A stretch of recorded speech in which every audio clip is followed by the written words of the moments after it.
سورہ انعام آیت نمبر 27 اور 28۔ ترجمہ: اگر تم ان کی حالت دیکھو جس وقت وہ آگ کے سامنے کھڑے ہوئے کہتے ہیں کہ کاش ہم دوبارہ دنیا کی طرف پلٹ جاتے اور اپنے پروردگار کی باتوں کی تکذیب نہ کرتے اور مومنین میں سے ہو جاتے۔ وہ موقع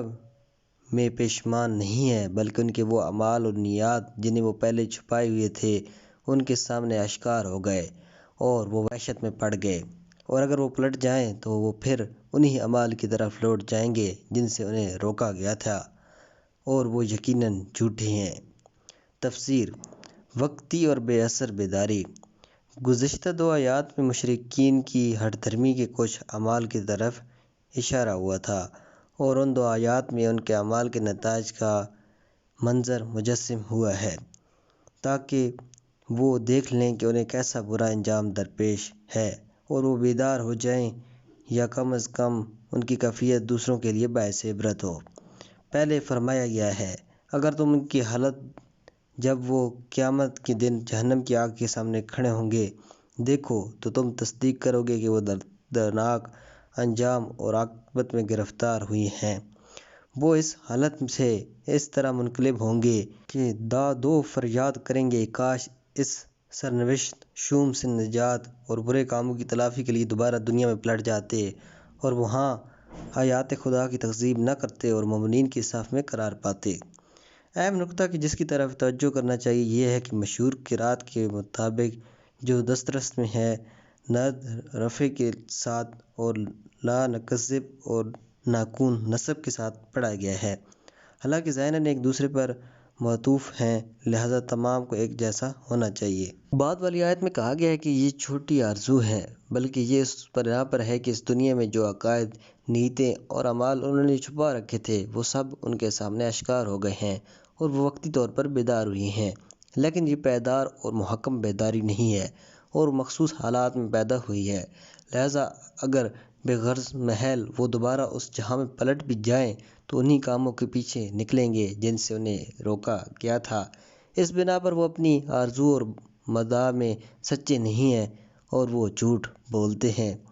چند اہم نکات۔ بدلہم ان کے لیے آشکار ہوا سے ظاہراً ایسا معلوم ہوتا ہے کہ وہ حقائق کے ایک سلسلے کو نہ صرف لوگوں سے بلکہ خود اپنے آپ سے بھی مخفی رکھتے تھے جو قیامت کے دن ان پر آشکار ہو جائیں گے، اور یہ مقام میں تعجب نہیں ہے کہ انسان کسی حقیقت کو خود اپنے آپ تک سے بھی مخفی رکھے اور اپنے وجدان اور فطرت پر پردہ ڈال دے تاکہ وہ جھوٹا اطمینان حاصل کر سکے۔ وجدان کو فریب دینے کا مسئلہ اور حقائق کو اپنے آپ سے چھپانا اہم مسائل میں سے ہے کہ جس پر وجدان کی فعالیت سے مربوط بحثوں میں خصوصی غور و فکر کیا گیا ہے۔ مثلاً بہت سے ہوا پرست افراد کو دیکھتے ہیں کہ وہ اپنے ہوس آلودہ اعمال کے شدید نقصان کی طرف متوجہ ہوتے ہیں، لیکن اس سبب سے کہ راحت کے خیال سے اپنے اعمال کو جاری رکھیں، یہ کوشش کرتے ہیں کہ کس طرح اس آگاہی کو اپنے اندر ہی چھپائے رکھیں، لیکن بہت سے مفسرین نے لفظ لہم کی تعبیر کی طرف توجہ کیے بغیر آیت کی اس طرح تفسیر کی ہے کہ وہ ایسے اعمال پر منطبق ہو کہ جنہیں وہ لوگوں سے مخفی رکھتے ہیں۔ غور کیجیے گا۔ نمبر 2، ممکن ہے کہا جائے کہ آرزو کرنا کوئی ایسی چیز نہیں کہ جس میں جھوٹ یا سچ ہو، اور وہ اصطلاح میں انشاء کی ایک قسم ہے، اور انشاء میں جھوٹ یا سچ کا وجود ہی نہیں ہوتا،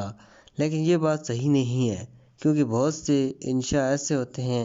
جن کے ساتھ کسی خبر کا مفہوم بھی موجود ہوتا ہے، جن میں صدق یا کذب کی گنجائش ہوتی ہے۔ مثلاً بعض اوقات ایسا ہوتا ہے کہ کوئی شخص یہ کہتا ہے کہ میری تمنا یہ ہے کہ خدا مجھے بہت سا مال دے تو میں تمہاری مدد کروں،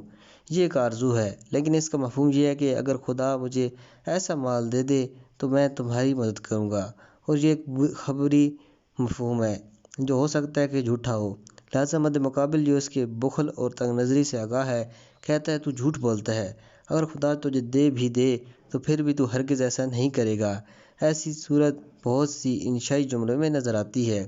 نمبر 3، یہ جو ہم آیت میں پڑھتے ہیں کہ اگر وہ دنیا کی طرف پلٹ جائیں تو دوبارہ وہی کام کرنے لگیں گے، یہ اس بنا پر ہے کہ بہت سے لوگ جس وقت اپنی آنکھ سے اپنے اعمال کے نتائج دیکھتے ہیں، یعنی مرحلہ شہود کو پہنچ جاتے ہیں، تو وہ وقتی طور پر پریشان اور پشیمان ہو کر یہ آرزو کرتے ہیں کہ وہ کسی نہ کسی طرح اپنے اعمال کی تلافی کر سکیں، لیکن یہ ندامت اور پشیمانیاں جو اسی حال شہود اور عمل کا نتیجہ دیکھنے سے مربوط ہے، ناپائیدار ہوتی ہیں، جو تمام لوگوں میں عینی سزاؤں کا سامنا کرتے وقت پیدا ہوتی رہتی ہیں۔ لیکن جب مشاہدات عینی برطرف ہو جاتے ہیں تو یہ خاصیت بھی زائل ہو جاتی ہے اور سابقہ کیفیت پلٹ آتی ہے۔ انہی بت پرستوں کی طرح کہ جو سمندر کے سخت طوفانوں میں گرفتار ہونے پر اور خود کو موت اور فنا کے منہ میں جاتے ہوئے دیکھ کر خدا کے سوا تمام چیزیں بھول جاتے ہیں، لیکن جو ہی طوفان رکتا ہے وہ امن و امان کے ساحل تک پہنچ جاتے ہیں تو پھر تمام چیزیں اپنی جگہ پلٹ آتی ہیں۔ نمبر 4، اس بات پر بھی توجہ رکھنا چاہیے کہ مذکورہ بالا حالات بت پرستوں کی ایک خاص جماعت کے ساتھ مخصوص ہے کہ جن کی طرف گزشتہ آیات میں اشارہ ہو چکا ہے۔ یہ نہیں کہ سب بت پرست ایسے تھے، لہٰذا پیغمبر اکرم صلی اللہ علیہ وسلم اس بات پر مجبور تھے کہ باقی تمام کو پند و نصیحت کریں، انہیں بیدار کریں اور ہدایت کریں۔ والسلام علیکم ورحمۃ اللہ۔